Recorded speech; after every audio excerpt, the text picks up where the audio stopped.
दोस्तों, जीवन में अनेक समस्याएं होती हैं, लेकिन उन समस्याओं का हल भी है यदि हम पूर्ण श्रद्धा भाव से देवी देवताओं की शरण में जाते हैं और उनसे संबंधित पाठ को करते हैं। आपने सुना होगा, दुर्गा सप्तशती का पाठ है, विष्णु सहस्त्रनाम का पाठ है, सुंदरकांड का पाठ है, गणेश अथर्वशीष का पाठ है, अर्गला स्तोत्र का पाठ है। तो इन सब पाठ को करने से हमारी कौन सी मनोकामनाएं पूर्ण होती हैं, किस तरह से करना चाहिए। आज की वीडियो का जो टॉपिक है बहुत ही महत्वपूर्ण होने वाला है। कितने दिन तक करना चाहिए और किस मनोकामना के लिए कब और कैसे कौन सा पाठ करें, आइए जानते हैं। सबसे पहले हम बात करते हैं कि घर में कलह कलेश यदि लगातार हो रही है, शांति नहीं है, आपके घर में संतान आपकी बात नहीं मानती है, तब आपको ये पाठ करना चाहिए। इससे बहुत लाभ होता है। नियम पूर्वक आप बुधवार के दिन से या फिर चतुर्थी तिथि पर ये शुरू करें। चतुर्थी तिथि भगवान गणेश को समर्पित है, तो चतुर्थी तिथि के दिन से आप प्रारंभ कर सकते हैं या किसी भी बुधवार के दिन से गणेश अथर्वशीष का पाठ करें। अब पाठ करने के लिए क्या नियम है, थोड़ा सा आप पहले समझ लीजिए। किसी भी देवी देवता के निमित्त हम कोई भी पाठ करते हैं तो उससे संबंधित वार या फिर नक्षत्रों का ध्यान रखते हैं, तिथियों का ध्यान रखते हैं और उनकी प्रतिमाएं रखते हैं, जिससे कि हमारा भाव सीधे उन तक पहुंचे। तो आप भगवान गणेश की प्रतिमा रख लें। भगवान गणेश की पूजा अकेले नहीं की जाती है, उनकी पत्नी रिद्धि और सिद्धि के साथ, या फिर उनकी माता लक्ष्मी के साथ, या फिर उनके माता पिता माता पार्वती और भगवान शिव के साथ में, शिव परिवार के साथ में आप पूजा कर सकते हैं। एक पीले या लाल कपड़े पर आसन पर विराजमान कर दें, पुष्प की माला या पुष्प भेंट करें, हल्दी कुमकुम का तिलक लगाएं, एक दीप लगाएं और स्वयं एक आसन पर बैठकर गणेश अथर्वशीष का पाठ करना प्रारंभ करें। अब देखिए कितने दिनों तक करना है ये आप स्वयं डिसाइड कर सकते हैं। आप पीरियड के दौरान हमें नहीं करना है, घर में सूतक पातक हो जाए या बच्चे का जन्म हो जाए तो भी हमें नहीं करना है। पहले ही आपको सावधानी बता दें क्योंकि आपके प्रश्न आ सकते हैं।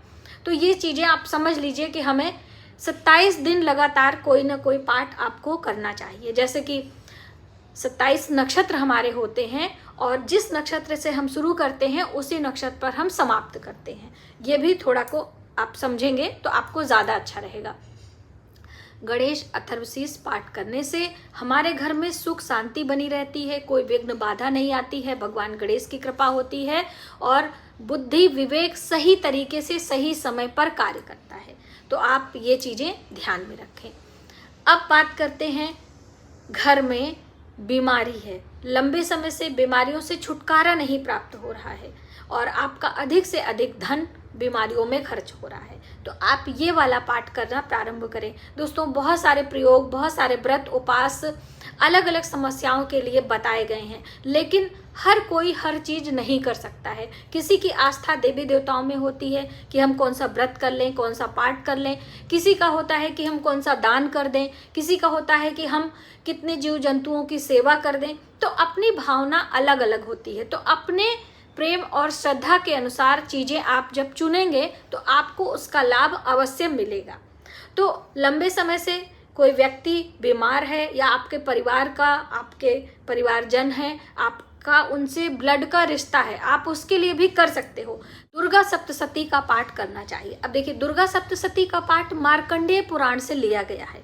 अब मार्कंडेय पुराण से दुर्गा सप्तशती लिया गया है और दुर्गा सप्तशती से ही अर्गला स्तोत्र लिया गया है। आप चाहें तो अर्गला स्तोत्र का ही पाठ कर सकते हैं प्रतिदिन। पूरा दुर्गा सप्तशती पाठ करने के लिए समय चाहिए और नियम चाहिए। वैसे तो नवरात्रों में करते हैं, लेकिन आप कभी भी कर सकते हैं। तो इस तरह से सिर्फ अर्गला स्तोत्र का पाठ करते हुए भी आप भय और मुक्ति से छुटकारा पा सकते हैं और माता दुर्गा की कृपा प्राप्त कर सकते हैं। अब बात करते हैं कि हम अपने घर में संतान उत्पत्ति चाहते हैं, हम अपने घर में अपने बच्चों की उन्नति चाहते हैं, उनके भविष्य की हमें चिंता रहती है, हर माता पिता को चिंता रहती है। तो ऐसे में कौन सा पाठ करना चाहिए कि हमारे बच्चों के भविष्य को सुधारे, हमारे बच्चों के आने वाले जीवन में परेशानियों का अंत हो सके, उनका पढ़ाई लिखाई, उनका नौकरी व्यापार सही समय पर सही तरीके से हो सके। उसके लिए आपको गोपाल सहस्त्र नाम का पाठ करना चाहिए। लड्डू गोपाल की पूजा करते हुए आप गोपाल सहस्त्र नाम का पाठ करें। मीठी चीज़ों का भोग लगाएं, एक घी का दीपक लगाकर नित्य प्रतिदिन। आप सुबह शाम की बात है तो आप सुबह पूजा के समय कर सकते हैं या संध्या को। देखिए, जब संधि बेला होती है, सुबह सूर्य का उदय होता है अरुणोदय काल में, उस समय आप करें, या संध्या सूर्यास्त काल में, दोनों ही समय, यानी कि रात्रि समाप्त होता है, दिन शुरुआत होती है, संध्या के समय दिन अस्त होता है, यानी कि दिन समाप्त होता है, और रात्रि की शुरू होती है। तो दोनों ही संधि बेला पूजा पाठ के लिए अति उत्तम बताई गई है, तो आप उस समय कर सकते हो। अक्सर कई लोगों का सवाल रहता है ना कि दीदी किस समय हम करें, तो गोपाल सहस्त्र नाम का पाठ हमारी संतान के लिए बहुत अच्छा होता है। जिन बहनों को संतान नहीं हो रही है वो भी ये नियम से करें, उनके गोद में किलकारियाँ गूंजेंगी, उनके आंगन में भी बच्चे खेलेंगे। आप एक बारी विश्वास करके देखिए, डॉक्टरी सलाह आप ले रहे हैं एक अलग बात है, डॉक्टर के संपर्क में उनकी सलाह से हम जो दवाइयाँ ले रहे हैं, जो आप टेस्ट करा रहे हैं, वो सब ठीक है, लेकिन ये गोपाल सहस्त्र नाम का पाठ करें। अब देखिए, बहुत सारे लोगों के मन की समस्या होती है, वो हमेशा दुखी रहते हैं, कोई ना कोई बात को चिंता लेकर बैठ जाते हैं। कोई परेशानी नहीं है, घर में सब सुख है, संपन्नता है, सब काम है, लेकिन छोटी छोटी बातों को दिल पर ले लेते हैं और सोच में पड़ जाते हैं, और जिसके कारण डिप्रेशन में चले जाते हैं। ऐसे में हमें क्या करना चाहिए, कौन से देवी देवताओं की पूजा करनी चाहिए? तो देखिए, इसके लिए भोले शंकर की पूजा करनी चाहिए, महादेव की शरण में जाना चाहिए। अब महादेव की शरण में अगर आपके घर के आसपास में शिवालय है तो एक लोटा जल भगवान शिव को अर्पित करें और वहीं पर बैठकर शिवाष्टक का पाठ करें। शिवाष्टक का पाठ करने से आपकी मनोस्थिति सुधरती है, आपका मन चित्त प्रसन्न रहता है, आप छोटी छोटी चीज़ों में उलझते नहीं हो। देखिए, ये जो संसारिक जीवन है ना, ये समस्याओं से भरपूर है, और इन समस्याओं को हम कैसे निपटते हुए इनसे हम आगे बढ़ते हैं, यही हमारी सूझबूझ और ईश्वर देवी देवताओं की कृपा लेते हुए हम आगे बढ़ेंगे। किसी का जीवन ऐसा नहीं है कि जो बिल्कुल सरल और आसान है, हर लोगों के जीवन में समस्या है। अब वो इतनी है वो अलग बात है ना। तो मन चित्त को प्रसन्न रखने के लिए, अपने आप को ऊर्जावान रखने के लिए शिवाष्टक का पाठ करना हमारे लिए लाभदायक होता है। तो आपने जाना। अब देखिए, बहुत सारे लोग कोर्ट कचहरी के चक्कर में हमेशा फंसे रहते हैं, कोई ना कोई उनको मुकदमा हमेशा लगा रहता है, कोई किसी को झूठे आरोप में फंसा देता है, या आपके बहुत ज़मीन जायदाद प्रॉपर्टी है और आपके जो कजन्स हैं आपके ऊपर मुकदमा कर देते हैं। उनसे छुटकारा के लिए आप सभी को पता होगा सुंदर कांड का पाठ करना चाहिए। इससे आपको कोर्ट कचहरी मुकदमे से छुटकारा दिलाता है और कोई आरोप भी नहीं लगता है। देखिए, आरोप कोर्ट कचहरी के नहीं होते, घर में भी बहुत सारे आरोप हो जाते हैं कि छोटी छोटी बातों पर आपको दोषारोपण किया जाता है, किसी चीज़ के लिए आपको दोषी ठहराया जाता है, आपने वो काम नहीं किया है। ऐसी दशा में भी आप सुंदरकांड का पाठ करना प्रारंभ करें, आपके लिए हितकर होगा। चलते चलते धन प्राप्ति के लिए कौन सा पाठ करना होता है? धन प्राप्ति के लिए अक्सर मैं आपको बताती हूँ, शंकराचार्य द्वारा रचित कनक धारा स्तोत्र का पाठ हिंदी में करें, संस्कृत में करें, अति उत्तम फलदायी है। और ये तो मेरा स्वयं का अनुभव है। हम कोई भी काम भूल जाएं, लेकिन किसी भी विशेष तीज त्योहार पर, तिथियों पर कनक धारा स्तोत्र का पाठ करना नहीं भूलते हैं। मुझे बड़ा अच्छा भी लगता है दोस्तों।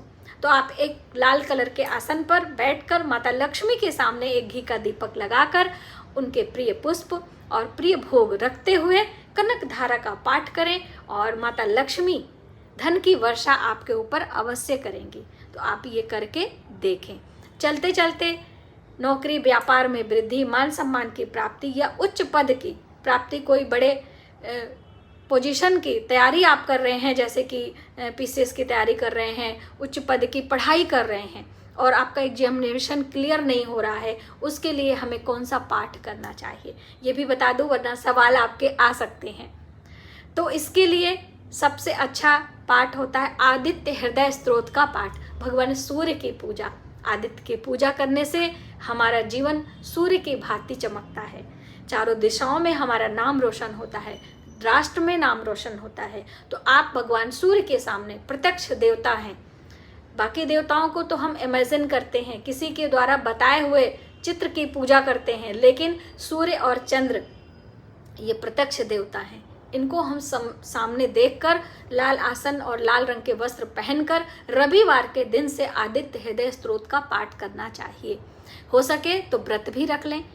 व्रत की जानकारी हमारे चैनल पर है, तो आप एक बार विजिट ज़रूर करें। तो मुझे उम्मीद है कि ये जो मैंने आपको पाठ संग्रह पूरे एक ही वीडियो में बताया है आपको अच्छा लगेगा और आप अपनी कामना के अनुसार अवश्य करेंगे और इसका लाभ भी देखेंगे दोस्तों। तो आज की वीडियो में बस इतना ही। यदि हमारी जानकारी आपको थोड़ी सी भी हेल्पफुल लगे तो प्लीज़ वीडियो को ज़्यादा से ज़्यादा लोगों में शेयर करें, आने वाले वीडियो के लिए सब्सक्राइब करें। मिलते हैं एक नई जानकारी के साथ नए वीडियो में, तब तक आप अपना अपने परिवार का ख्याल रखें। जय